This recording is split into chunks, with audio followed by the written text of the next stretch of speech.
পাকিস্তানের প্রধানমন্ত্রী শেহবাজ শরীফ বলেছেন, ভারত ও পাকিস্তান প্রতিবেশী দেশ, সহাবস্থানে করতেই হবে। তাই ভারতকে এখন সিদ্ধান্ত নিতে হবে শত্রুতা বজায় রাখবে নাকি সুসম্পর্ক গড়ে তুলবে। এছাড়া কাশ্মীর সমস্যার সমাধান ছাড়া দুই দেশের সম্পর্ক এগোবে না বলেও জানান তিনি। যুক্তরাজ্যের রাজধানী লন্ডনে প্রবাসী পাকিস্তানিদের এক সমাবেশে বক্তব্য রাখতে গিয়ে এই মন্তব্য করেন তিনি। এই সময় পাকিস্তানের অগ্রগতি, বিশ্ব সংকট এবং সাম্প্রতিক সাফল্যের কথা তুলে ধরেন। এক প্রতিবেদনে এই তথ্য জানিয়েছে সংবাদ মাধ্যম দ্য নিউজ ইন্টারন্যাশনাল।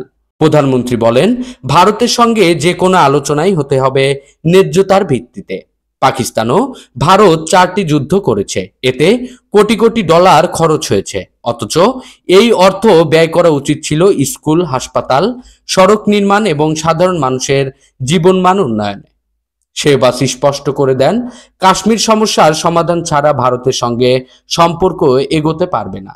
দক্ষিণ এশিয়ার দুই পারমাণবিক শক্তিধর প্রতিদ্বন্দ্বীর মধ্যে সর্বশেষ বড় সামরিক সংঘর্ষ হয় চলতি বছরের মে মাসে। সে সময় পাকিস্তানের ভেতরে লক্ষ্যবস্তুতে ভারতের বিমান হামলার পর পাল্টা অভিযান চালায় পাকিস্তানি সেনাবাহিনী। লোহার দেয়াল নামে ওই অভিযানে পাকিস্তান জানায় তারা 6টি ভারতীয় যুদ্ধ বিমান ভূপাতিত করেছে, যার মধ্যে ব্যয়বহুল ফরাসি রাফায়েল ফাইটার জেটও ছিল। এই সংঘাতে উভয় দেশেই প্রাণহানি ও সম্পদের ক্ষতির শিকার হয়। 87 ঘন্টা স্থায়ী এই সংঘাত শেষ পর্যন্ত যুক্তরাষ্ট্রের মধ্যস্থতায় যুদ্ধবিরতিতে গড়ায়।